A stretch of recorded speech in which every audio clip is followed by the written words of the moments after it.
Gas তো চলেছি আমার গ্রামের কিছু বাড়িঘর এর পরিবেশটা আমি দেখে দিই মাঝি।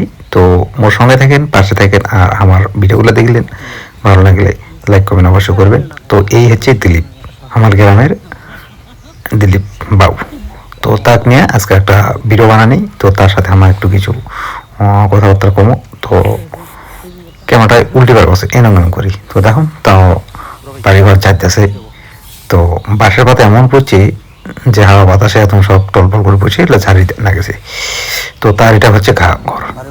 তো তার ঘরে এখন দুয়ার খুলিয়া দেখব কোটে কি আছে। তো ঘরের ভিতরত যাওয়ার লাগবো না, তো বাইর থেকে দেখবো। তো আর একটু এখন এলে কি করবে, আসলে আগুন লাগাইবি। তো এই গ্রামের ভিতরে কিছু বাড়ি আছে ভালো ভালো।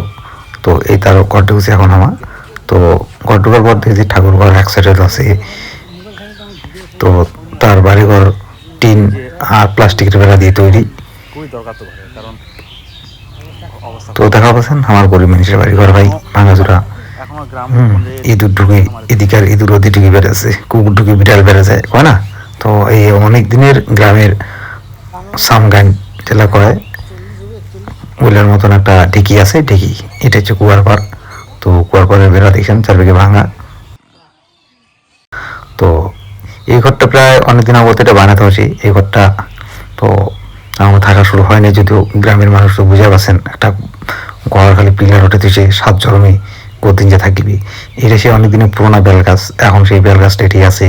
তো এটিকার বেল পাতা দিয়ে পাড়ার সবার পূজা পানি হয়, সবাই নিয়ে যায়। তো এদিকে শুনো চলে শুনো এখন একটা পলের পুঞ্জি। তো পলের পুঞ্জিটা দেখা যাচ্ছে শাক করেছে, শাকগুলা কাপড় চাপড় দেওয়া ভালোভাবে ঢাকি দেওয়া আছে। সেটা রসুন, হ্যাঁ, অনেক কিছু আবাদ করে সেটি।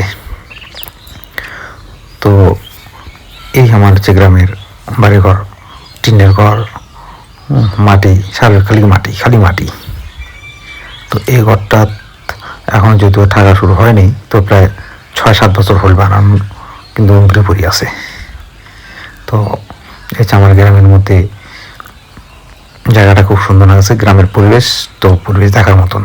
তো এখনো বেড়া চাটি ভেড়া, ছাগল, খালি কত কি। তো একটা এটা দেখা পাচ্ছিলাম সরকারি জলের কল, জলের যেগুলো জল ওঠে ওগুলো কলের না বসা হয়েছে। তো এটা ব্যবহার হতে হয় না, এখন নষ্ট হয়ে গেছে, যার জন্য এটা ডেবরি আছে। তো আবার একটা বাড়িতে দেখার সময়, এটা একটা গ্রামের বাড়ির টিনের ঘর। এটাও আধা মাঠা ইট গাঁথনি করা হয়েছে মোটামুটি, দেখেন না? এখন সব বেড়া চাটি সব ভাঙি ভঙ্গি চড়া হয়ে গেছে। তো এই ফাঁকা মাঠত খুব সুন্দর একটা জায়গা, ফাঁকা মাঠখান দেখা পেয়েছেন, চারদিকে চ্যাংরা বাংলা গেলে খেলে ভাত নাকছে, চারদিকে ফাঁকা।